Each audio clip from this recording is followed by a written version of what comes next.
event. It is the 30's here in event number 2. The dirty 30s for the team side, and it's going to start with that 30 synchro muscle-ups, followed by back squats, push presses, and box jump overs. But those 30 synchro muscle-ups, that is going to be the gatekeeper of this particular event because it is 30 for everyone where they can share the load there in the middle with back squats and push presses. So it's going to be a tough start to this event for these teams. And that's what it looks like here in a 16-minute time cap for event number 2 as we are nearing the start of heat number 1. And as you take a look here at the Alliant Energy Center, you just saw it on the screen a while ago. Let's take a look at how they lined up here in heat number 1. CrossFit Queens earlier today in lane number 2. A nice event 1. They got 50 points in with a 15th place finish, and in lane 5, CrossFit Pro 1, a 14th place finish. So they're looking to jump up into the heats starting tomorrow. As you see the teams preparing to start, they'll start off with a 30 synchro muscle-ups. Again, all 4 have to be at the top of the rings. Underway, we mentioned the unknown, unknowable, the weather chase. It's beautiful outside, and they're not blowing too much down, but we have a brisk wind. We could see a lot of teams cap out trying to catch up to those rings in the windy conditions. We had a little storm cell blow through, a little bit of rain we saw on the individual side, but what has followed that has been a lot of wind. And what we've seen is that these rings are swinging around and blowing like crazy. You see a little bit of that on the right side of your screen. Now, what the challenge here in the 30-ring muscle-ups is a variety of things. We saw from the individual side, though they all did it in this mind-blowing speed fashion, is that the length of those straps have a massive impact on the ability for you to do ring muscle-ups. The other one is the wind blowing around, just be able to jump up and get a good grip. But the big thing, the synchronicity of this movement. Doing 30 synchronized muscle-ups, just making sure is that they start at the same time and they all lock out at the top together. Other than that, like we've kind of seen with bar muscle-ups in the past, is that if they all start at a different time, that's okay, but they must all lock out at the top. And what does that mean? That means there's a lot of time under tension at the top of that ring dip, which most people aren't used to doing. As we talked about, Chase, in team competition before, we mentioned it earlier today on the Concept 2 air bike. The difficulty is not so much your slowest person or person that's not great maybe at gymnastics on the muscle up, but for the best athlete to mentally pace themselves down a little bit. Right, and I think a lot of times we look at events and, you know, it's like how to keep calm under pressure when things, you know, are exciting. But the other one is keeping calm under pressure of things not going well. And on the team side, that is a really big component about staying together on the team side of the competition. And as they come through, as they pay the toll, right? You have the old toll man at the cross bridge, and that is the 30 synchronized muscle-ups. Now, once they advance, you can see the bars on the rest of the field to your right is that pass it off often. Just because you can do 15 in a row doesn't mean you should do 15 in a row, and we can split the difference. Sometimes just cycling through takes a little weight off the body, takes a little pressure off the rest of the event. Those box jump overs, 42 inches, 36 inches, you're talking about max height, vertical. Well, if they have those verticals, they're in the wrong sport. But just getting on top of a box that high, there's a lot of room for time lost as you transition from one rep to the other. So you look at the top of your screen, CrossFit Pro 1 with 18 of those synchro muscle-ups already done to pass the halfway point of the 30 synchro muscle-ups. Codigo CrossFit also hustle hard. They are 2 reps behind. So the number on the left for the team in the blue, and that's CrossFit Pro 1 right now, is your leader. The trailing team, second and third, that's how many repetitions behind they are. And that is a look at the team out of Quebec City in Quebec, Canada. They are a veteran team. They were 18 to 2014 and 15, but have not been here in a couple of seasons. But they make their return this year. However, their team, all new to the game. Yeah, I was going to say the team name makes its return. All 4 of these individual athletes are rookies to the CrossFit Games. And we just saw a little bit earlier where the male athlete, he's still trying to vie for it. He's trying to ask if he can put his pad on top of his partner because she's just too short. She's too short to get to the rings. Look at how she has to really jump up there and when they're swinging. And that's another element that's very difficult to do when you have some athletes that aren't as tall to get up to those rings. Well, the athlete briefing earlier today, they explained to the teams there were going to be standard set rings, and they were set on the average height, 5'7" for males, I believe 5'3" for the females. So you're able to use that riser, get that pre-approval, and get up there. And as Mignon Lesueur, she's 5'4", right? You're 5'4", the ring height's 92 inches. You got about a 6-inch riser there. And, you know, and her partner, David Fontaine, he's almost 6 feet tall. He doesn't need that pad, but they did specify in the briefing that they weren't allowed to stack them up for the shorter athletes. 7 reps remaining for CrossFit Pro 1, who is your current leader. And they are nearing the end of their synchro muscle-ups. And early on, Chase, the wind hasn't played too much of a factor. They're able to rotate through these. There is lane 1 going to go CrossFit out of Buenos Aires, Argentina. When they come down from the rings, they're able to steady them. Fortunately for these teams, the wind's not been able to pick them up too much. However, you see a little swing out there. It is, and, you know, fortunate for them in this heat, that's not an issue. I hope it's not an issue for the other heats going down, because that's just one of those elements you can't control and can be an unfair disadvantage to some of the teams in the later heats. And we're just past the 5-minute mark. That was the time cap for the individual side for ring muscle-ups. And it's not to showcase how bad they are at this. It's to showcase how hard this portion of the event is. It's one thing to do 30 muscle-ups on your own, where you find your own rhythm, you get a nice lockout, you catch high, you press out, and you fall back into the next rep. When you have to stabilize at the top, just look at the left side of your screen, how long they have to hold the top of that ring dip.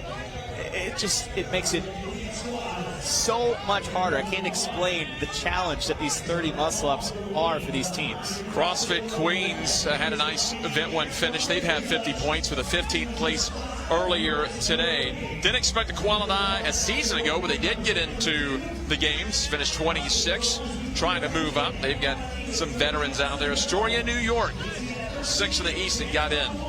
Now, an interesting thing, if you look on the right side of your screen for CrossFit Queens, is that Amy Dracup on the right is 5'3". She has 2 things stacked up, so that's some inconsistency. I mean, I'm not going to call it the judges here, but that's what it is. There's an inconsistency there that I think some other teams might be complaining about, unless I would say this. They recognize the difficulty it is for the shorter athletes with the ring swinging, and I think if that's a midway call, that's a fair call to make for the shorter athletes. Boy, Amy Dracup, as you saw, very experienced, has been as a master at individual, now again as a team member. Just the rings, you know, you missed that one time. Now we're approaching the 7-minute mark. I was thinking it's going to take about 5 minutes, 3 to 5 minutes for your best teams. And you're talking about 5 to 6 muscle-ups every 30 to 40 seconds, which is asking a lot just as an individual. Now do that with 4 other people. It's no surprise to see it take this long. I mean, it is Heat 1, so it should take a little bit longer. Probably our more advanced teams in the later heats should do it right around the 5-minute mark. CrossFit Pro 1 is the only team off now. They've got a substantial lead, a 6-7 rep lead, and that's substantial because those reps are the muscle ups, so they can really separate themselves now out of the barbell. As you take a look at CrossFit Galileo out of France. They're out front as Pro 1 in the middle of your screen. Near the top, you have another team moving. I believe that's CrossFit Queens near the top of your and that was excuse me. Yeah, and that was to my point of how important it is to get through these. As you see Código CrossFit in the center part of your screen, actually Samurai CrossFit at the Latin American region. I thought it was a pretty cool name at the time. They actually finished second, had lost out to Paceros there in Latin America, got disqualified, then they got put in, and I tell you what, that was a heartbreaking finish for them, so it's good to see them get that opportunity here in Madison. Once you advance off the rings, it's 30 back squats per pair. Again, 275 for the males, and it'll be 205 for the females. Break them up any way you want to. And as you see, the major discrepancy how important the rings are is that you will run away with this event if you can get through the rings faster than other teams. 275 pounds on the back squat for men, 185, or I believe it's 205 pounds on the bar for women. That is not a lot of weight at all, especially if you can split it up with a partner. So once you get, the rings is the event. So when you're sitting there in the back with your team, realizing the importance of getting through that, you got to make sure you put maximal intensity into the rings, because the back squats, you get a break on the upper body before you move into the push press. But you got a partner, and it's only 185 and 135. It's not that heavy. So you got to make sure is that you put everything you can into those ring muscle ups to get through them and into the middle portion of this event. Still a lot of teams not on the barbell yet on the squats or even nearly to the presses. So there's a few teams back on the rings, but now you see more teams moving up as Kilo is getting ready for their back squats. Kilo 25th place earlier today. They've got 30 points. They need to make a move in a bit too. They do, and there's plenty of time to do that, but are there enough reps? They're fourth in this heat so far, about 10 to 15 reps away from the leaders.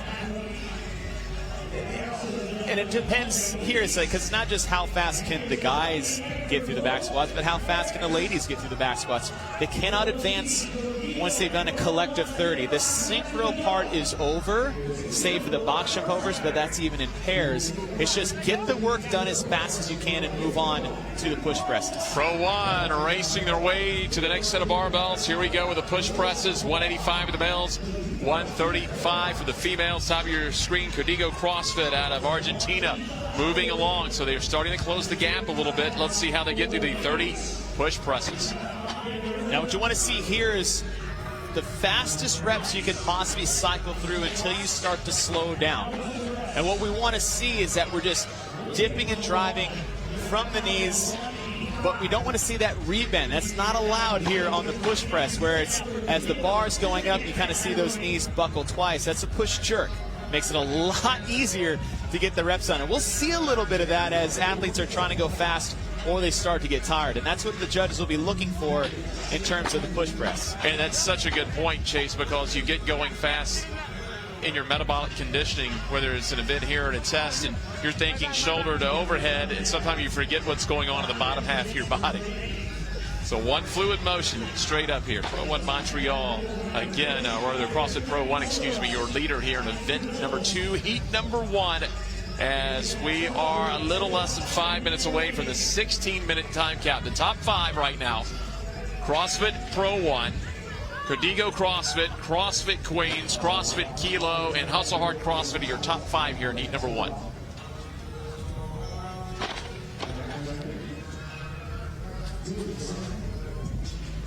Still just the 2 teams right now working on those push presses.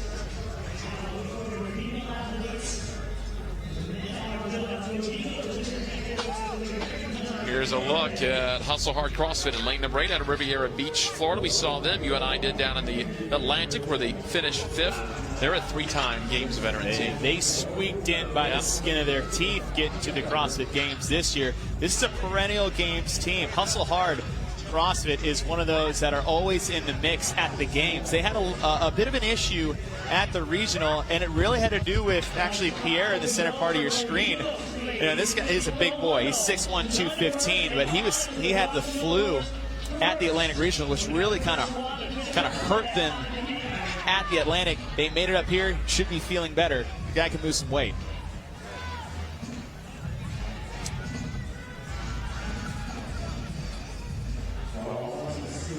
So again, they're very steady on the back squat, but Pro 1 still maintaining a slim lead.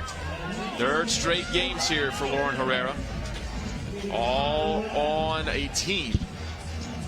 Pro 1 again in the lead. They are on the box, and in lane 1, Código CrossFit races to the box jump overs as well. Everyone's going to end up getting over these boxes 30 times. Pretty high boxes. Here, it's not the whole normal box jump. It's 42 inches followed by 36, and we can see we're having some issues on the box side. And if you really look at it, let's look at what you just did once you got off the rings. You did 30 back squats with a partner at 275 and 205. And then you went into push presses, which still requires a lot of leg drive. And it's surprising to see, you know, I don't know if this is a conditioning failure or this is just the legs are smoked, but that is a very high box jump for a lot of these athletes, especially your shorter athletes. I mean, that's a major disadvantage. No rep there for CrossFit Pro 1. Their females, Lorraine Allard and Manon Lesueur, having a little trouble getting that final jump over.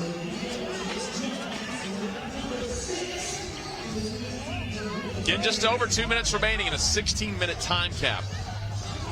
Lane 2, that's CrossFit Queens trying to finish up their push presses. There's Codigo CrossFit. They're only a few reps behind CrossFit Pro 1. If CrossFit Pro 1 continues to struggle in the jump overs, could be a chance for them to move. I mean, just look at the challenges, and all it needs to do is it needs to be hard for one athlete. And once it's hard for one, it just shuts the whole team down. Pro 1 just hanging on to about a 2-rep lead. It's Codigo here in lane 1 trying to close the gap. They'll move to the next section of 10.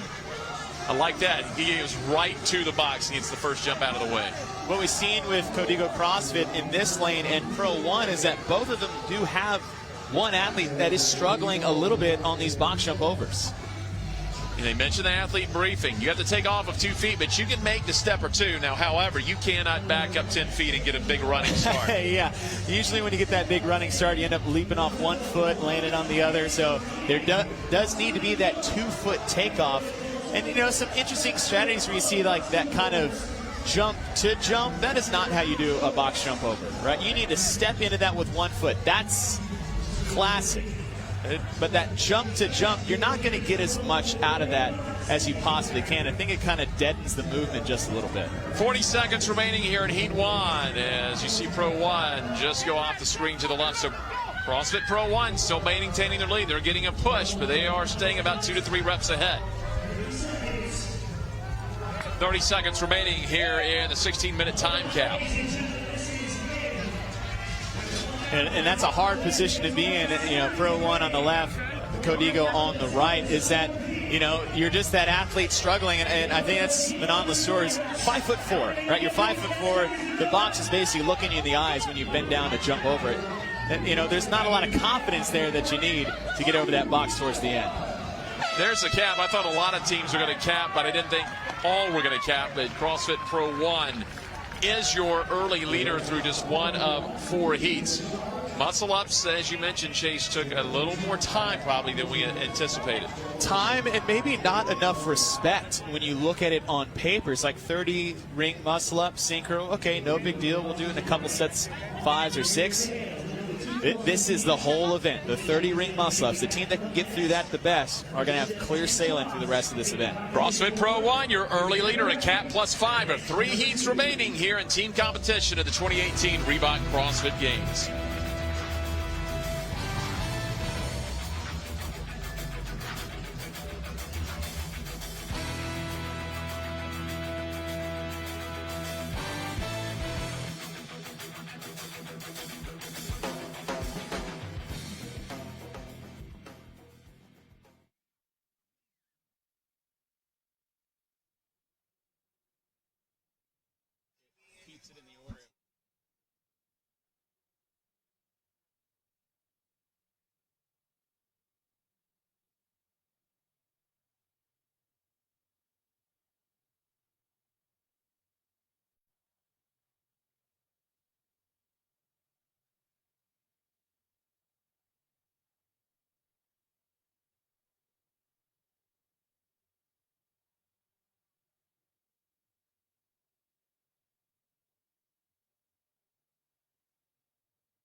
We're getting set for heat number 2 of event number 2 for the 2018 Reebok CrossFit Games in Madison, Wisconsin. I'm Jeff Private alongside Chase Ingram. We'll hear momentarily from Amanda Krenz on the floor here as we take a look at event number 2, Chase, the 30's. 30's, and it's really, let's just call it what it is. It's 30 synchronized ring muscle ups and then the rest of the event.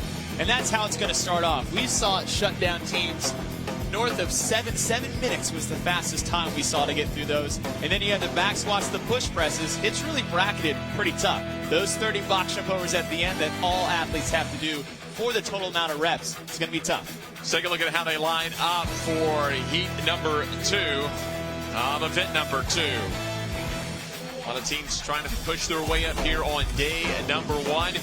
Balance came in the highest seeded team in lane 5, followed by CrossFit Fabrican.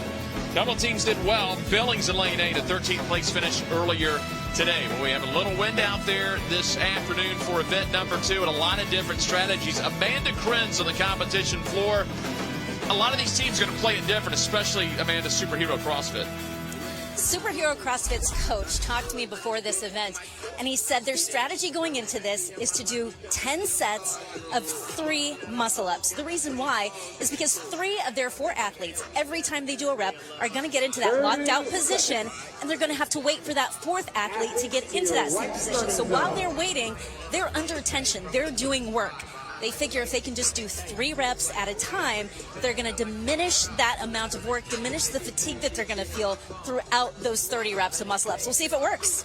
Well, it's a great strategy before the wind kicked up. But the wind didn't seem to play too much of a factor, I don't think, Chase. And maybe I'm wrong in the earlier heat. Well, it didn't in heat number 1. Right. But it can in heat number 2. The rings are already moving if you look on the left part of your screen. And that poses a big challenge, especially for the shorter athletes on the floor. Bottom of your screen right here in front of you, that's CrossFit Butcher's Lab out of Copenhagen, Denmark. Reason they're called Butcher's Lab, they were the first European box, one of the first boxes in Europe, but they're in that meatpacking district. It's a pretty cool name. It is a cool name, and I love their logo as well. It's a pretty fun logo. But we start off event number 2 on the teams with those 30 ring muscle-ups, and we say it's, in terms of that, it's kind of a buy-in, right? That's the toll you need to pay to play for the rest of this event. And we saw the fastest split in heat number 1 was 7 minutes. It took as long as 11 minutes for other teams. And then once you get to the bars, pass it off often. Sets of 5, sets of 10. You don't need to really do sets of 15 unless it's just that easy. When you move to the push presses, it's the same thing. Hit a couple reps, pass it off to your partner. The jump, the box jump over transitions, as we saw, can take a lot of time away. You lose 2 to 3 seconds a jump, multiply that by 30, and then see who can race towards the end. Transitions are key towards the end.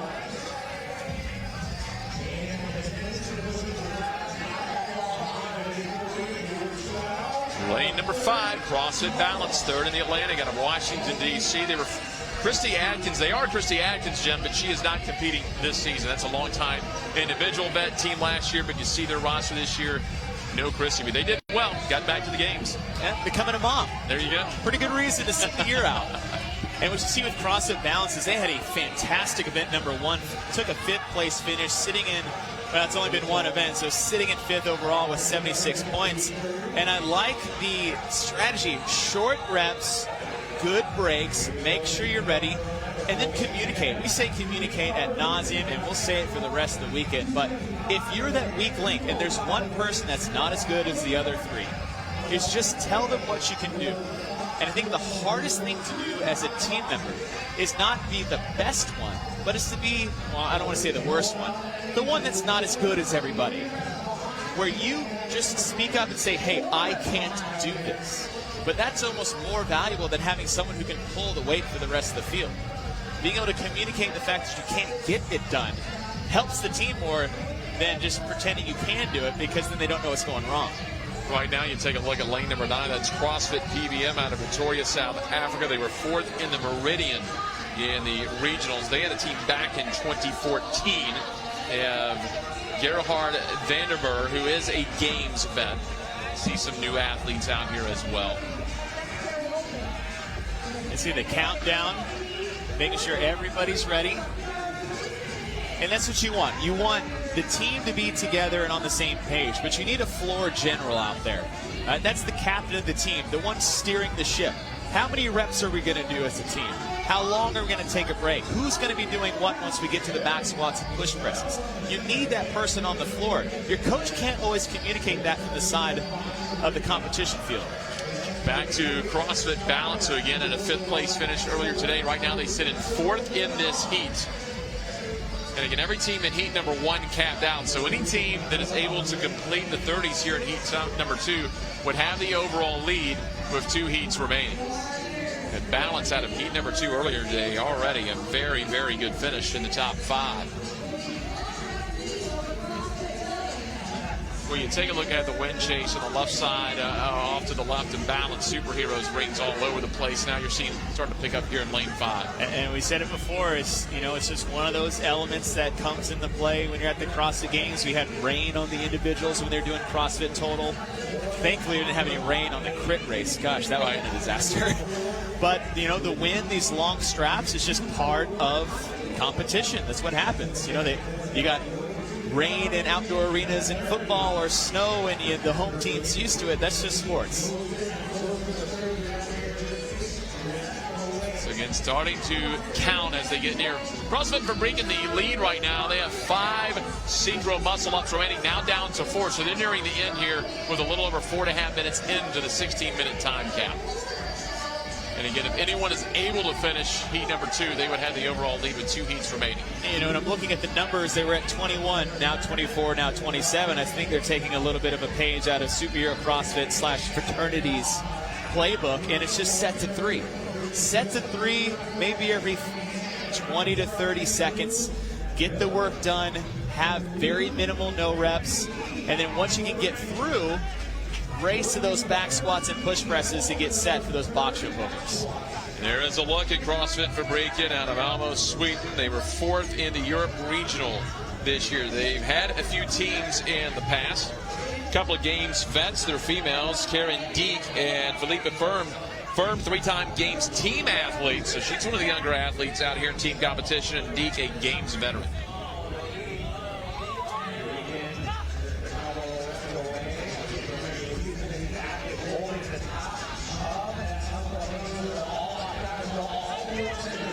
Looks like that maybe up 1 more rep remaining. We've talked about teams and affiliates with multiple teams. Here's one of them, lane 3, CrossFit Mayhem Independence, who got an 8th place earlier today. They have veterans that have been on the Affiliate Cup champion teams before, but again, they're splitting into 2 of now the 4-person teams. And that veteran is Ellie Kabord on the right side of your screen, having a little bit of a trouble towards the end of that lockout. And, ring muscle-ups isn't one I would look to her to carry the team on, but it would be in the middle part of this event with the back squats and push presses. So we're back right around the 6:30 mark. The best time we've seen was 7. So these teams are still right around that time we saw from our best teams in heat number 1.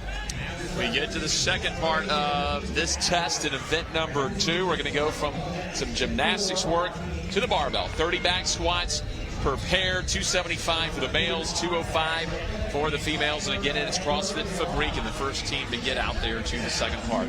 The interesting part about coming off the ring muscle-ups, different than I would say as being an individual, is that you really shouldn't be that fatigued coming off the rings into a squat. You think it's just an upper body pull into an upper body push, getting on top of the rings and pressing out. Now we just got a straight up lower body squat. And you've been taking lots of breaks, so you shouldn't be tired coming in. You might be frustrated coming in because it took you so long to do 30 ring muscle-ups, but they should get to the bar and start moving. I would have liked to see a little bit quicker than they did. And you're talking about some frustration. One thing I think these teams could get frustrated as, these teams probably practice inside their gym. They know their test times, but now the weather's going to mess up probably their time cues they thought they would be at. And I think being an inexperienced team, that'll rattle you. Fabriken's been to the games before, Mayhem Independence. Billings, they're sitting in 3rd overall. I would say they have experience in terms of maturity and age. Yes. They do have some athletes that have been to the games before. So what you want is at least somebody out there calming everyone down. What's happening? Nothing. It's just, this is what happens at the games. Nothing goes according to plan. The plan is that the plan will always change. That's pretty much what it comes down to when you're at the CrossFit Games. So Fabriken with a 5-rep lead. You can watch the top of your screen. They will be highlighted in blue of 46 reps. Mayhem Independence 3 to 4 reps behind, and then Balance well off the plates and 17 reps behind. They are into the back squat. So Fabriken, Mayhem Independence, Balance, Billings, and Butcher's Lab, your top 5 here. We are past the halfway point, nearly 8.5 minutes into 16-minute time cap. And again, if Independence or Fabriken or Balance, for that matter, finish, they would be your leaders through 2 heats. Well, you know what Fabrica needs to look out for is balance and independence, because those are 2 strong athletic teams chasing them down. I think Fabrica is just moving a little too slow through the reps and in the transitions. In fact, some of their athletes are having some trouble getting out of the bottom of that hole. You got your 2 athletes, Magnus Jigen and Viktor Aniskavoski. They just don't look as strong as the other athletes on the floor in terms of a 275-pound back squat. Take a look across the competition floor. If you're watching this, the lane 1 is the top part of your screen, lane 10 bottom. Here's a look at heat number 1. We told you how difficult it was. Everyone capped out. CrossFit Pro 1 capped plus 5 reps. They had the 5 reps remaining. That's how you get that score. So you see how difficult it was to move through the 30s.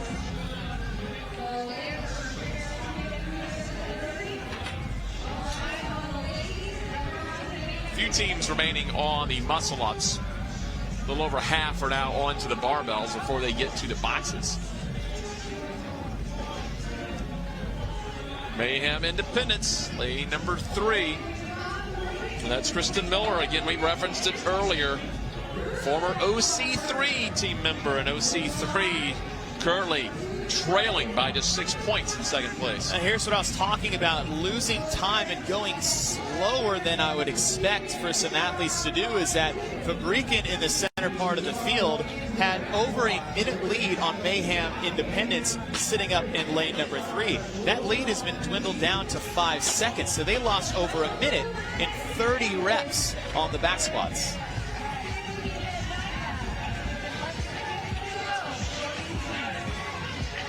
So 2 teams now on to those push presses trying to finish up. Mayhem Independence and Fabrican.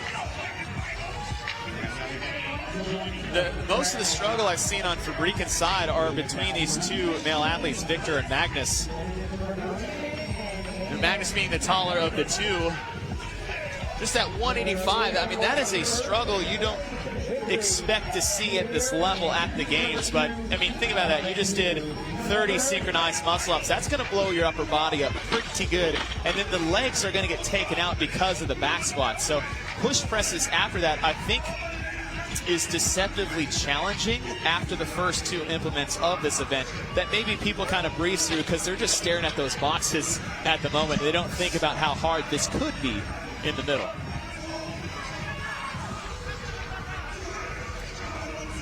And again, as you see Chase, we talked about in Heat 1, the push presses look solid. Things get crazy in the middle of training, especially in competition. You're not thinking about your lower body. You're thinking get the barbell from the shoulder overhead. You don't want to turn it to a jerk. And I think a lot of people, when they're trying to move quick, I usually tell people, and what you want to see is like, what are their legs doing after they're driving out to the bottom of that dip? So example is that you want to, well, you can only lock your legs out and press through on that push press. And Fabrican losing more time to Mayhem. Mayhem Independence in the lead. They're on the left side of those burgundy shorts, and now Fabrican will join them just off to the right side of your screen.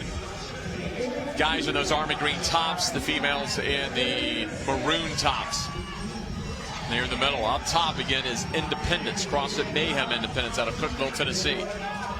What I like is what Mayhem's doing up in the top part of your screen. Those first 2 athletes are very confident in what they're doing as far as the timing and tempo of the box jump overs. Now starting to get a little more winded than they were previously. But leading off on the first 2 pair, you do have Ted Starkweather as well as Kristen Miller, and what they see is that as soon as you'll see Darren follow, they're usually stepping through, getting ready to jump as the other one's coming off the box, and that's kind of what you want to see. What I'd like to see is this kind of cross pattern that really does help when you do, I would say, follow the leader box jump overs, in which the guy in the front jumps a little to the left where the guy jumps a little to the right, and they don't interfere with each other, and that cuts down on the transition time. It's your top 2 on the split screen. On the left screen is Mayhem Independence. They are a 4-rep leader over Fabrican, who is on the right screen currently. So they have kind of exchanged the lead. Fabrican had the early lead, then Independence overtook them once they got to the barbells. They maintained that lead. And they're actually kind of expanding it. It's about a 3 to 4 rep lead, but they're starting to open things up to 6 to 7 reps. Meanwhile, CrossFit Balance quietly from 3rd to 17 reps behind, but they're going to try to make a push on Fabrica. Now they close the gap to just 5 reps. And again, just over 2 minutes remaining in a 16-minute time cap in Heat 2. And that's a lot of time left to be able to catch Fabrican if you are CrossFit Balance. What Mayhem Independence needs to make sure is that they keep putting the pressure on these other teams. Bottom of your screen in those white shirts, CrossFit Billings hanging around, currently 4th overall. Top of your screen, far left, that is Mayhem Independence, and they look like they'll be the first team as long as they can finish off these 10-team box jump overs to get in under the cap, have the overall lead with 2 heats to go. I think one thing that's very deceptive on a box jump over at this height is the intensity of the rep. Think about the difference between doing regular burpees and burpees over a barbell. How much more taxing that is between the two movements. Having a box jump height at 42 inches, and when you think about our average height we use in most events is 24 for the men and 20 for the women.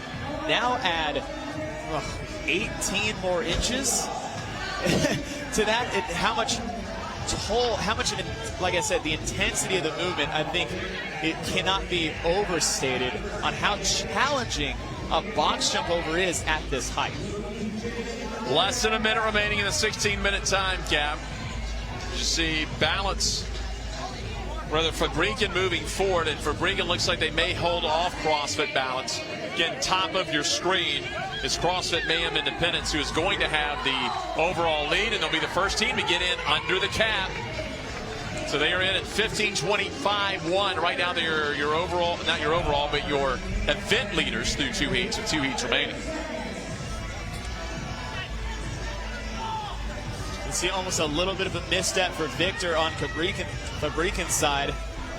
Mattis is still doing it well. He's he's the taller of the 2 athletes, sitting at 5'11", so he's rebounding a little bit better than he did on the barbell portion of this event. They still have about a 5-rep lead on Balance as we're closing out the end of this event, so Fabrican should be able to hang on to 2nd in this heat in particular.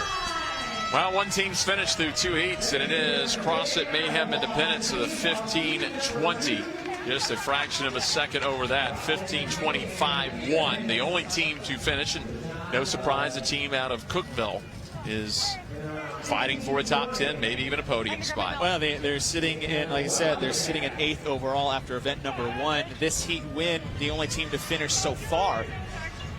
The advantage I would say that Mayhem Freedom does is they have I don't want to say a guinea pig group, but they have a group that just ran through this event. They have 2 heats to go. They're going to get some valuable information exactly on how it's going to feel once they get out there. Coming on the start of the rings, it was Fabrican early who had the lead on the rest of the field, but you can see the challenge that is these rings swaying in the wind for a lot of these teams, and Fabrican did well. They were done in the first set of 30 at 6:15, but it was the middle part of this event that really gave them some problems, and you can see as maybe their strengths are more on the bodyweight gymnastics side and not so much on the barbell. Where Mayhem does succeed, and succeed often, is the barbell. In fact, all around, they're very consistent, so it's no surprise to see them start, I would say, a bit more conservative and then push the pace towards the end to take that heat win. So Mayhem Independence first team to finish right now. They have the event lead, and Fabrican good enough, as you mentioned, Chase. They have 2nd in the event with a cap +2 because CrossFit Pro 1 got that cap +5. So Mayhem Independence and Fabrican right now leading the event. We have 2 heats remaining. 2 are down here for the 2018 Reebok CrossFit Games.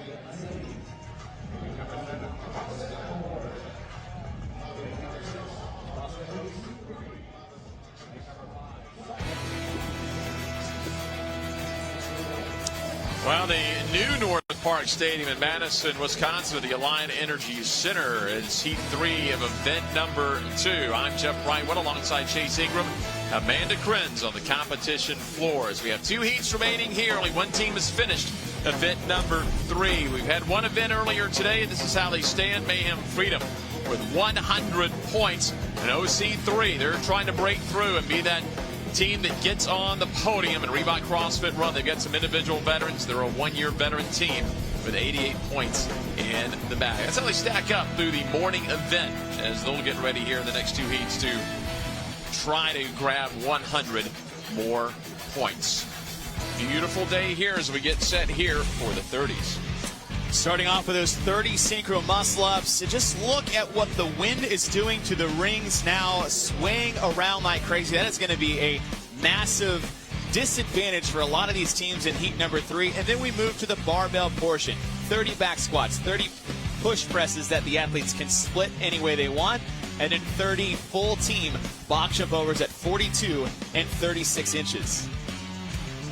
That is what they have ahead of them here in heat number 3. We've got some heat 3 teams really did well earlier today. OC3 in lane 6, second place. They've got 94 points as they are underway. And in lane number 5, Salt Lake City Black got a top 10. They were in 6th place with 76 points. We have 3 teams in heat number 3 that are all sitting in the top 10 after event number 1. And I want to see how these teams kind of navigate through these synchronized ring muscle-ups. So now when we're talking about synchronized, they have to stay together at the top of the rep. So that lockout, that full lockout at the top of the dip is what dictates synchronicity for the 30 reps.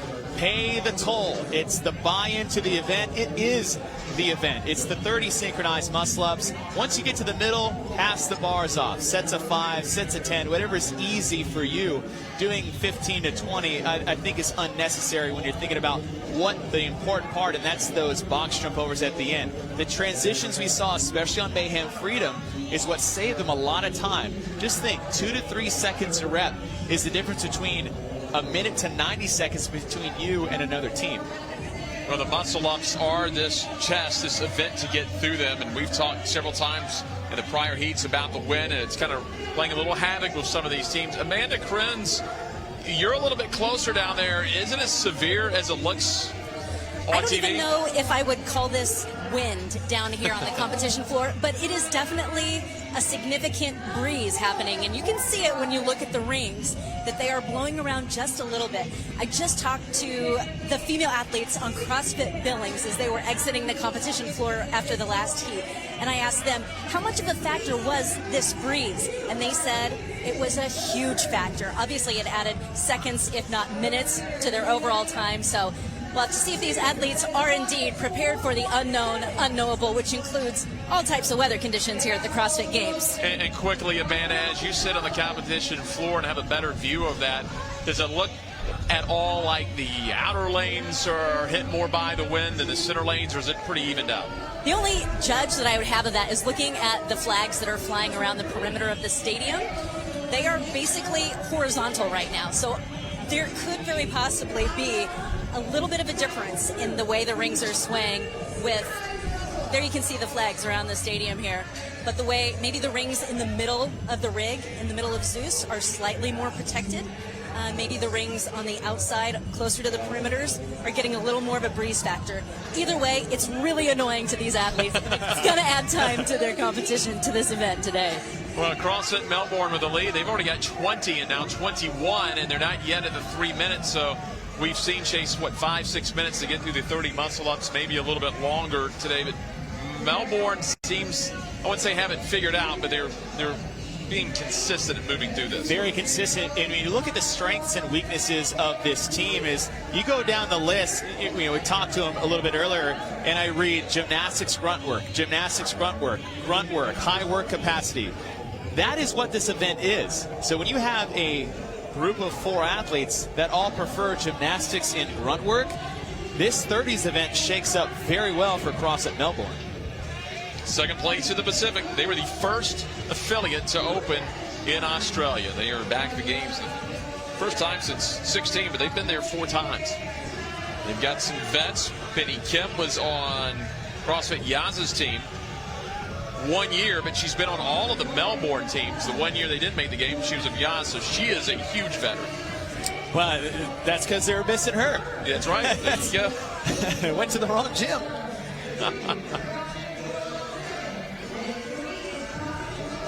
See the rings in the background swinging around.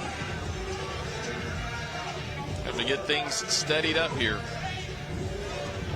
417 beginning to make a move. They are tied at 24 reps. They have to hit 30 reps top of your screen so they can move along to the barbell. And I like that. Just kind of one athlete says she wasn't ready. I'm going to back off. Everybody kind of pause for a second, because what you don't want is to have 3 people jump up there and hang from the rings unnecessarily.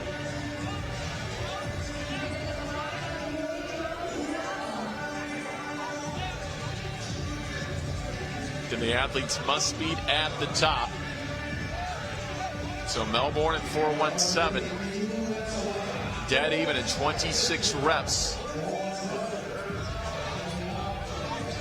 And Redondella in third. They're 6 reps behind. And we just saw Melbourne rip off about 3 reps there on that last set. And, you know, when you're looking at 26, it's okay to break it up a little bit more if that means we can get done a little bit faster. You know, doing 2 and 2 to get through it is probably a better choice than resting too long just to see if you could do 4. CrossFit 417. Even with CrossFit Melbourne, this is 417 on the screen out of Ozark, Missouri. They have a very diverse athletic background. You see some of your traditional baseball by Christopher Stevens, college football, track. You don't see this very often in CrossFit. Bailey Rail, one of their females, golfing background, but it has paid off. She's at the games. They have a long drive competition. Hey, you know, it has paid off well. I believe Margot Alvarez has a golfing background, and, you know, she might be dabbling that after her CrossFit career is over.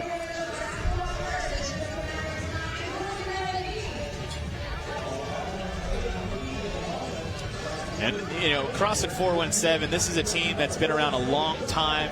You know, they've got some high-profile athletes over the years, just kind of mix and matching some of their female athletes over the years. But, you know, Jared Stevens on the right, I would say the Techno Viking, if anybody remembers that viral video from like 10 years ago. But this is a team that is a formidable team over the years. They're always in the mix and in the conversation as one of those top 10 teams at the games. But, you know, they put these teams together not to get top 10. That's to get on that podium. There goes 417 at the top of your screen. In the middle of your screen is CrossFit Melbourne. So they are rep for rep, and it looked like CrossFit 417 in the top of your screen got the first squat out of the way. So just about a 1-rep lead over here, CrossFit Melbourne. Although will be a little difficult to tell because the male pair, female pair go at the same time. They've got to split up 30 back squats per pair anyway. Right, so you're not done until both your male pair and female pair has finished 30 squats. But when you look at 417, right, to get through the rings as quickly as they did, they will chew up these barbell reps like no other team. I mean, just look at what you see Tyler Christoffel doing, just flying through these back squats. This is no surprise to you they do, but it's a short set. What I like to see is the speed of the reps at which they're completing. You know, take a look back. Ask your female athletes, hey, what number are you guys on? You're on 10? Okay, we're on 15. We're going to hang it back and chill a little bit. Let some blood come back into my legs. Let you look at the top of your screen. It's a 2-team race, 417 and Melbourne here in Heat 3, as they are 16 reps ahead of OC3, who's currently the 3rd place team in this heat, but they are 2nd in the overall standings with that 2nd place finish in event 1 earlier this morning.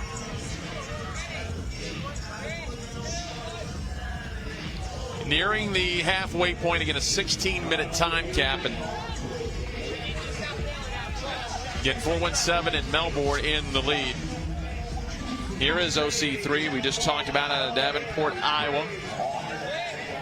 And OC3 is currently in 4th. They're 2 reps away from finishing up their muscle up. So we'll see if they can cycle through the barbell, make up a little bit of ground here. Well, they have to make up a lot of ground if they want to keep pace with 417 and Melbourne, as 417's done with their 30 back squat reps. Melbourne is only 6 reps away, and OC3's falling behind CrossFit Norte and Torrance CrossFit. So your team that got second in event number 1 struggling here on the muscle-ups in event number 2. And really, I think your goal here in Heat 3 is to finish this test, this event. Only one team is finished, so if you finish, you know you're in good company. If you cap out here, we've had, 20 teams go so far in the first 2 heats, 19 have capped out. You can get really bumped down in the overall standings. That's Bailey Rail, as you said, a former golf scholarship. Her partner, Christine Colbrander, ex-level 10 gymnast. You can see where they excelled on the rings as a team in those 30 reps. They finished 20th in event 1, so they've got 40 points, so they're right in the middle of the pack. If they can excel here in event number 2, can bounce up the leaderboard. Jared Stevens makes it look like the old 95-pound barbell for us mortals. I'll say Jared Stevens is a well put together human being. Well, he just hit the turbo boost, so the shirt just came off. Get hit with that nice breeze before he gets to the box jump up and overs. 10 minutes in, 16-minute time cap here in Heat 3 of event number 2. So your top 2 teams in this event, 417, top part of your screen in blue. Melbourne just a few reps behind them. Torrance CrossFit, who got off the rings ahead of OC3. When you think about the athletes they have on both the men and the women's side, they have very strong, capable athletes when you talk about barbell movements. I would venture to guess that Torrance can make up some ground on these other teams when you're looking at the back squats and push presses. Torrance, 28th place earlier today. There's only 3 teams and now 4 teams that have gotten off and gotten onto these back squats. And now more and more teams are moving on, but a lot of teams really got stuck, as we talked about it earlier. Got a chance to talk with Jamie Higia and the other members here of Torrance CrossFit yesterday where they checked in. We talk about a cohesive team. They do everything together. You talk about a tight family team. I don't think they get much tighter than this. Maybe you've seen the Mayhem videos, how they hang out, but really a good group from Torrance. And when you look at the team competition, that's exactly what you need in a team. We've seen a lot of teams come together with good individual athletes, but failed as a cohesive unit. If you come in with a tight team, everybody's good out here. Everybody's physically talented, mentally tough. But if you cannot work together as a 4-person unit, it doesn't matter how good you are individually. So the teams that kind of forge together under adversity, those are the ones you see have the most success at the next level. Chelsea Grigsby there in the background, 3-time fittest firefighter.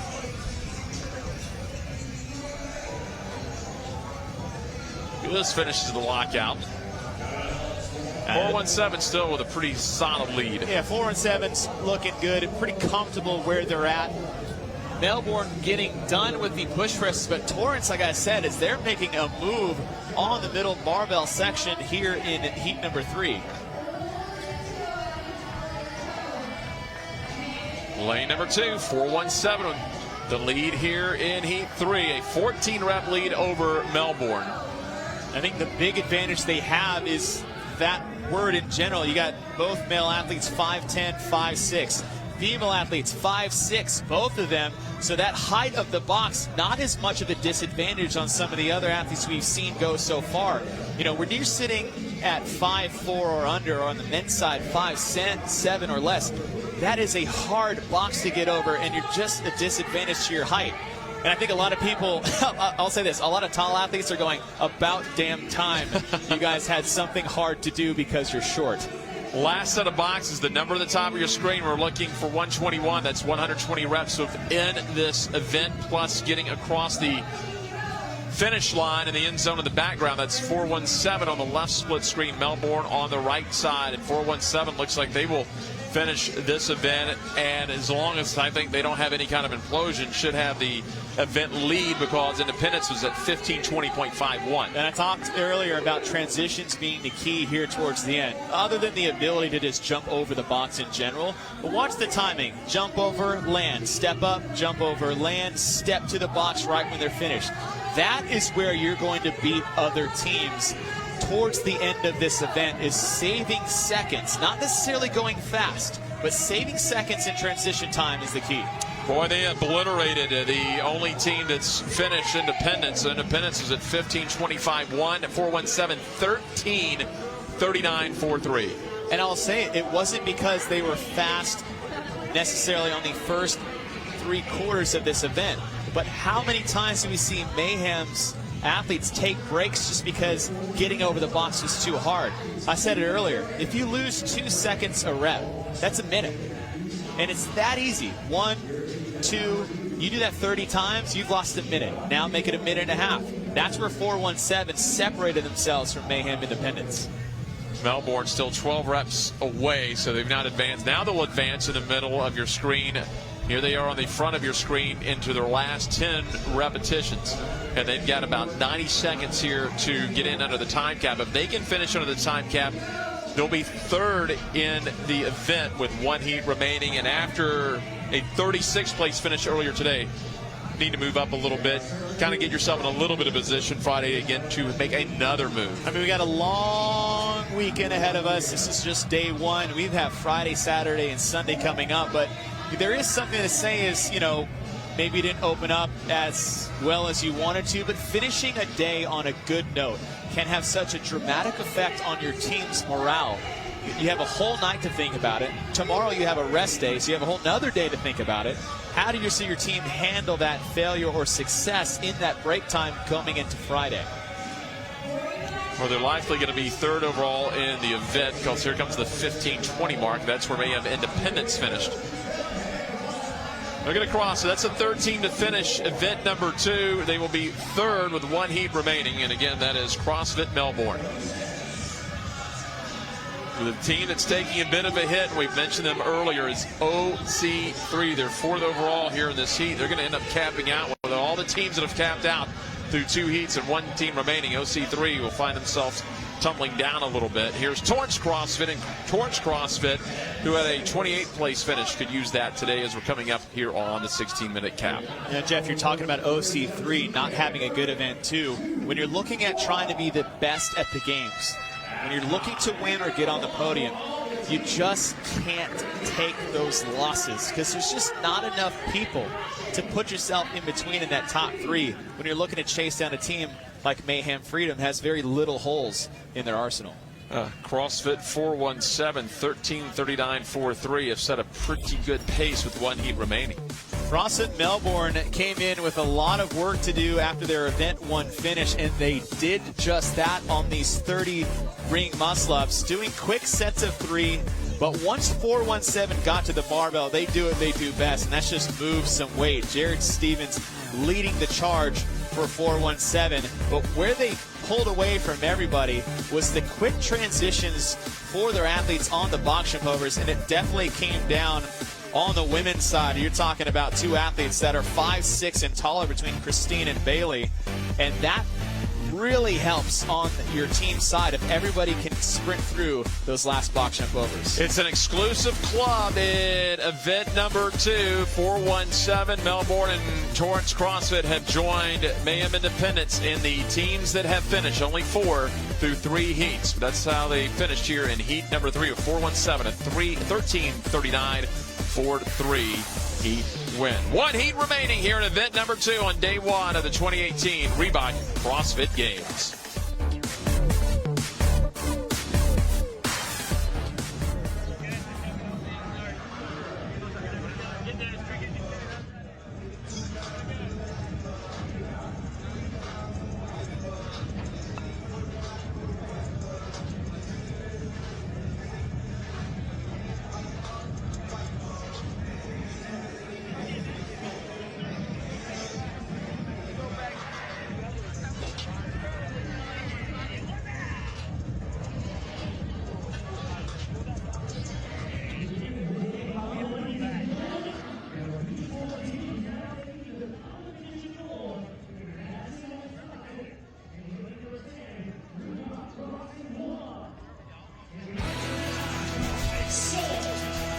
That's a look at downtown Madison, Wisconsin, and that beautiful Capitol building, a big symbol you see in all the graphics as you look at when you come up here to Wisconsin. Beautiful Capitol building. And we're inside the North Park Stadium here at the Alliant Energy Center as you see all those fans just outside the North Park, the newly expanded North Park, as we get set for the final heat of team event number 2, the 30s. I'm Jeff Bryant alongside Chase Ingram. We'll hear momentarily and a little bit later from Amanda Krenz. And we've had one event earlier this morning as they got on a bike and then they picked up a barbell, and it was CrossFit Mayhem Freedom who has 100 points.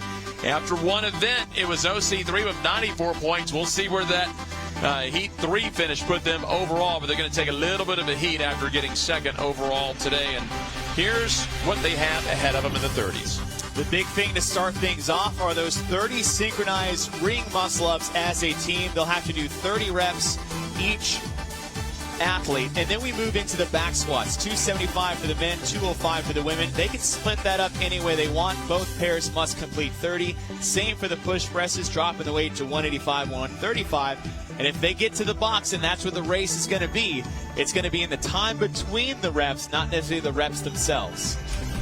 That's what they have ahead of them. Here's how they line up. Your overall leader right now through one event, Mayhem Freedom at lane 7. And lane 10, Reebok CrossFit 1. We knew they would be a contender, but maybe not getting all the talk, but 88 points in a third place finish earlier today. That's a good way to start off your CrossFit Games venture as we move into these 30 synchronized ring muscle-ups. The win is not as crazy as we had maybe in heat number 3. I think heat 3 had the most trouble with the win in terms of those rings standing still in between sets. We talked about those rings earlier, and 417 got a event lead at 13:39. Amanda Krenz on the competition floor. What did they think about the wind and the rings and the muscle-ups in the event, Amanda?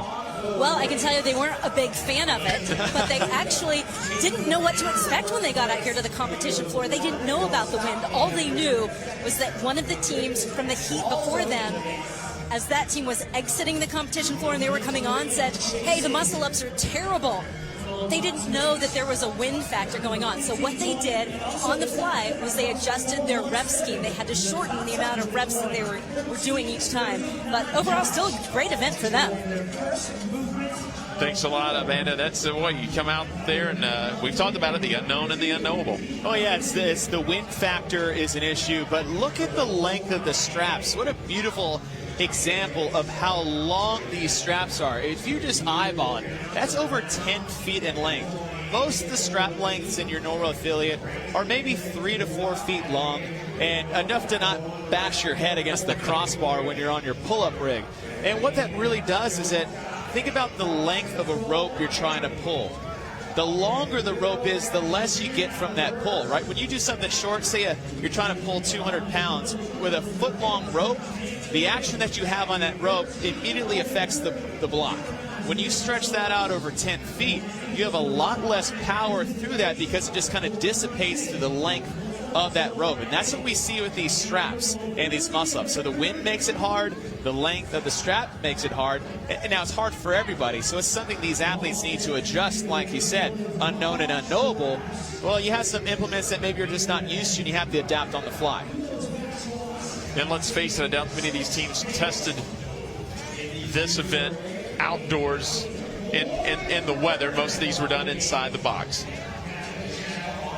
And what they're looking for when you're talking synchronized muscle-ups is being synced up at the top of that ring muscle-up. So these athletes will come up, lock out together, and then they'll be synchronized. We see the same thing with bar muscle-ups traditionally at the regional level.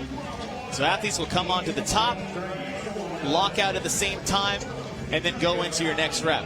That is very, very taxing on the shoulders and very taxing on the core. If you've never done a top of a ring dip hold, just go to a set of rings in your affiliate, hold the top of that dip, and just you'll be surprised at what happens to your core and your chest at the top of that hold. That's Cape CrossFit, your Meridian champions here in lane number 2. That box went to the games back in 2011, but here we go. Your overall leaders with 100 points, Mayhem Freedom. Again, we talked about it earlier. I think people know, but just to reiterate, when we talk about games records, event wins such as that, we are going to be talking about this Freedom team. Even though they get some veterans and independents, the Froning-based Mayhem Freedom team is that team that we consider holding those records. Only third affiliate to have multiple teams at the games. You see, Tage is actually having a little bit of a struggle towards the end of these reps. You know, she ended up only being able to do 2. I think the team had agreed on 3. But, you know, Matt Hewitt did a great thing. He stepped forward, talked to her, gave her a little pat on the back. Because I think what a lot of athletes do is that if they become that person holding people up, they start to almost pile it on themselves than the rest of the team does. So it's good to see kind of your teammate to come up and say, hey, it's okay. There's a lot of event left to go. We don't have to win it here. You know, so it's good to see him kind of go in there being a teammate and help her out. Rich Froning leading the way against 6 total titles, 4 individual, 2 affiliate cups, so 6 total titles for Rich Froning. And again, most of this team has been together, Froning and Hewitt, as well as Lindy Barber, Persevich, the new element here to this 4-person team. He was pretty quick. Once Dave Castro announced that the invitation, we're going to do 4-person teams, I think he knew, well, I just split them up, have 2 teams of 4. Don't Stop, your leader right now, and they are onto the barbells. Don't Stop means a huge event too. 29th place earlier today, and you can see some frustration. That's the thing we were afraid of. They could either be boom or bust, and they really seem to get frustrated with each other on that deadlift bar. Well, you talked about it earlier. They're like a bunch of brothers and sisters that argue a lot, but in the end kind of come together. And it's easier to come together through success than it does adversity. And when you're done with these 30 muscle-ups in under 5 minutes, you know, that was definitely something that they needed, right? There's a lot of noise coming in about how they'll perform here at the games, but ring muscle-ups is not an issue for these 4 athletes. You're talking about games level across the board between these 4. So Don't Stop really needs a big bounce-back event after that, like you said, Jeff, that 29th place finish in event number 1. We talked about it earlier today. Sheila Bard, Jordan Cook, Travis Williams, individual games vet, and Rachel Garibay. Jordan Cook told me yesterday he's very confident that she could have made it if she decided to go individual this year. Oh, absolutely. I mean, you don't get top 10 in Worldwide Open and not have a chance to make the games as an individual, especially coming out of the South Regional. So Garibay is on par with all of these athletes in terms of ability. She just might not have, you know, the bullet point under her name as individual games athlete. And that could change next year. Jordan said this is going to be a 1-year deal. They're all going to kind of get back to individual. So Rachel may be back here next year as an individual. There's Sheila Barton rubbing out her back squats. She'll hand it off to Rachel. There's Rachel Garibay, who we've talked about. It's kind of talked about it earlier today, kind of the Ringo Starr, the fourth Beatle, maybe the George Harrison, not George or Ringo or Paul, but a very key component here. I would say the kind of the calm component of the team. You have these athletes that are very vocal with each other in terms of opinions and excitement and strategy, and you do have Garibay that doesn't talk very often and it just kind of does what she needs to do. Boy, and Don't Stop is not stopping. 30-rep lead right now. As they move to push presses, Mayhem just gets to the back squat, and just to show you is that 2-minute difference between Don't Stop's time on the 30 ring muscle-ups and Mayhem's. If you can, like I said before, that's the whole event unless you fall apart towards the end, which I don't see them doing. But we've seen a lot more interesting things happen on those box jump overs at the height at which they are at 42 and 36 inches respectively. If Don't Stop, who's at the top of your screen, the only team in that section of the field, they're easy to identify, can even stay close to this pace, they're going to get 100 points. 417 you see at the 13:39. Then it drops down to Independence at 15:20, Melbourne 15:23. Torrance. Only 4 teams have completed event number 2. And right now, Don't Stop is making a statement. Now, I'll say there is a slight disadvantage to Don't Stop once they get through the barbell movements. And just looking at the height of these athletes, Sheila Bard, 5 feet tall.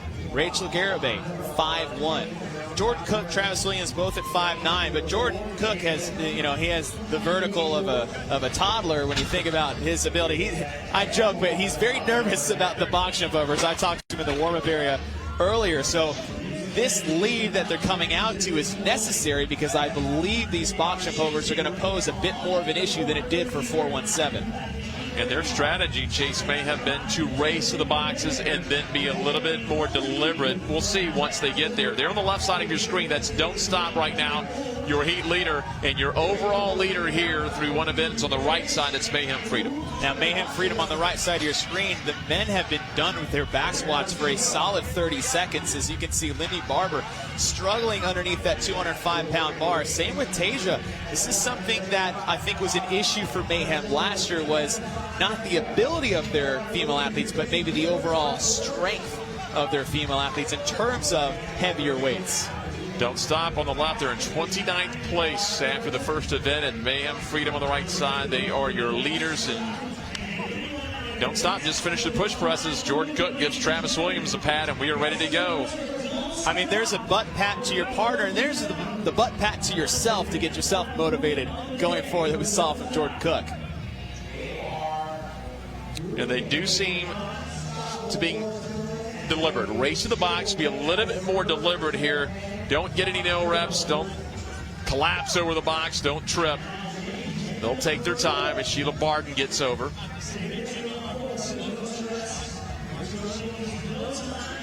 Again, nearing the 10-minute mark, a 16-minute time cap. Mayhem Freedom still back on the barbells on the right side of your screen, the white shirts, the white leader shirt. And again, that's Don't Stop, the only team right now in the box jump up and overs. So we're at the 10-minute mark. They have about 3 minutes between them and the time to beat. 3 minutes and 30 seconds, 13:39. But these are long, laboring reps. The height of the box, as I said earlier, is a very, very intense movement. I liken it to the difference between regular burpees and burpees over a barbell. I think if anybody can agree, one, burpees suck to begin with. Two, to do that over a bar, just that 6 to 8 inch jump changes the intensity of the movement. We're adding 18 plus inches to the men's height on the box, and on the women's side, 16 inches to a normal 24 and 20 that they're used to. That is a massive, I would say, jump in intensity per rep on these box jump overs. Taking a look at Don't Stop, Travis Williams. Sheila Barton a little trouble getting over that time, so she'll let Rachel have a try. I really like what she did, is just kind of not try to jump over the end, but watch as she, at the bottom of her dip before she jumps, she is at eye level with the box. I mean, that is a, I would say, disconcerting feeling when you're about to jump onto an object that is staring you dead in the eyes. Watch Sheila Barton on the right. As soon as she dips to jump, I mean, those eyes are right there at the top of the box. I mean, you were talking about 5 feet and 5'1" between her and Garibay. This is a very tough movement for both of these athletes. And again, Don't Stop on the front of your screen is Rachel Garibay up there. They have a 14-rep lead, so Mayhem Freedom has closed the gap. Remember, that's about a 30-rep lead a few moments ago. And they handled the push presses a lot better than they did the back squats on the women's side between Tasia and Lindy. And what I want to see is if they're going to try to catch them, they're 14 reps behind. It is possible. If your transitions between the two can get yourself 1 to 2 seconds per jump, it is possible to chase down Don't Stop. Well, you look at the cycle time. Don't Stop's got to be deliberate, but Mayhem Freedom a little smoother here. So the cycle time, and you see the reps starting to decrease again within 14. Can Don't Stop get these 12 reps remaining before Mayhem Freedom catches up with them? I think one thing you need to make sure of is that don't get discouraged if you get to the box so far behind your leading team just because of the cycle time you might have versus the other team. And again, 13 reps. Don't Stop has moved to the final 10, so it looks like they'll be able to hold on Mayhem Freedom, who now is still on that first set. The Don't Stop had a good game plan. Way in the distance, you see that's CrossFit Invictus X, who had a 4th place earlier today, right now in 3rd in heat number 4. So they're doing what they need to do very, very quietly. But Don't Stop, after a very disappointing event number 1, trying to chase down 417. It's going to be close. They had a 13:39. I'm saying, look at the time. 30 seconds, 6 more reps to go. Make that 5 more reps to go. And it's, you know, they had a lot of time when they got there, but the time that they're losing in between each jump, because it's 30 for everyone. It's not splitting the difference between 15 and 15 like we saw on the barbell side. I don't think they're going to get the time to beat, but they'll still have a very solid time. They'll have second place overall because they'll finish ahead of Mayhem Independence, who was 15:20. There they go. As they'll sprint to the lane marker of the chip timer. I think that was Jordan. He's in at 13:45. That's good enough for second place at 94 points. And that's what they needed. We knew that's what they were capable of, and they just had a bad event in event number 1. I don't think that was the tone that they wanted to set coming in, especially just how they, I would say, kind of called their shot at the regional. You know, they formed a team to win the games, and when you come out with a 29th place finish, that's a little bit of a shot to the ego, I would say, more than a painting of what your team is capable of. The next time marker to beat will be Mayhem Independence time of 15:20. We'll likely have, I don't know, Mayhem Freedom's got to get in there. They still have 10 of these box, or now 8 box jumping overs to finish in less than a minute to pass Independence. That's a nice rivalry inside just the games and the regionals and back to the open. Oh, yeah, and if they tell you any differently, they're wrong. In fact, they were very honest and open about their rivalry before their team, because I think the only team they actually care about beating is their Mayhem Independence team. And they said earlier in the deadlift event that Independence had actually beat them in practice. They took it here at the games. And it'll be kind of a good little back and forth between those two if Independence can hold them off for event number 2. Right now, Don't Stop, second overall in event 2, and 417 has 100 points. They were in the prior heat at 13:39. Then Don't Stop won this heat.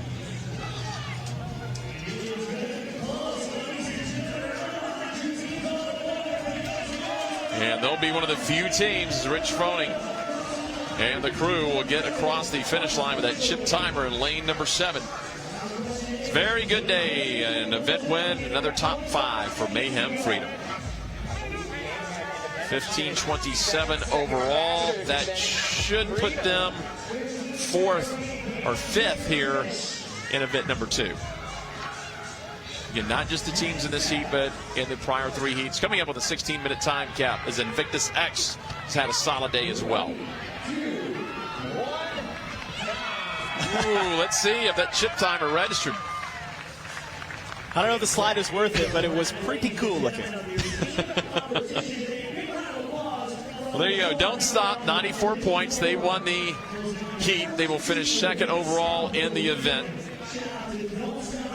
And again, after Don't Stop got the 29th, came back for second place. Very happy pair, Sheila Barton and Rachel Garibay.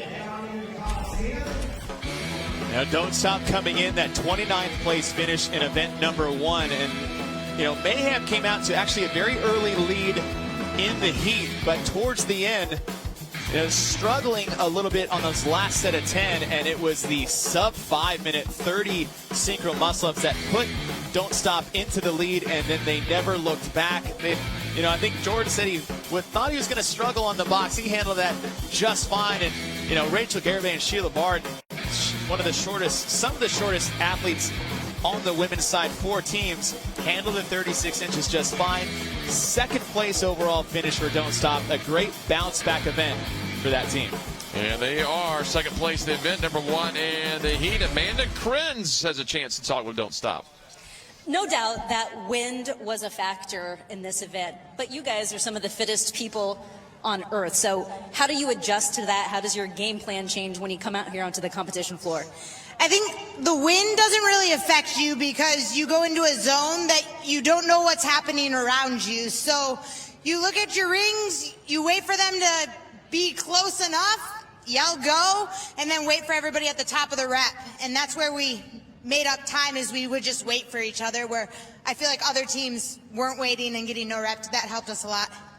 Jordan, I know you were a little bit concerned about the box jump overs. What's your vertical like? It's not very good. That's probably like 98% for me. So I'm happy. Yeah, 99. So I was happy to hit 30 of those. Why do you think you were able to do that out here? Adrenaline, we're at the games. It's the biggest stage we'll ever be on. So you're able to do a lot of stuff you're not able to do in training here. Well, great event 2 for you guys. Thank you. Thanks. Thank you. There they are, 94 points here in event number 2. And boy, that bumped them way up the leaderboard. As we take a look at the event results, it was 417 in the third heat. They hang on, 13:39. Don't Stop makes the big move. Independence gets the win over Freedom, but Freedom has an event win and another top 5. Yeah, a good little back and forth between the two. Mayhem Freedom takes one over Independence. Independence takes event number 2. And wouldn't you know, as you take a look at the overall standings, that rivalry is going to be fun to watch because it's Freedom and Independence, and the big mover of the day, Don't Stop, went from 29th into the top 10. And it's good to see, I mean, how incredible is it to qualify 2 teams for the CrossFit Games? What a story it would be if both of them could end up on the podium. That's 24-point lead right now for Mayhem Freedom, but plenty of time to go Friday, Saturday, and Sunday. So that's it for team competition on day 1. We still have the whole weekend to go, so a lot is going to happen. That does it for team competition on day 1, but still our coverage will continue. So for Chase Ingram, Amanda Krenz, I'm Jeff Brightwell from day 1 of the Reebok CrossFit Games.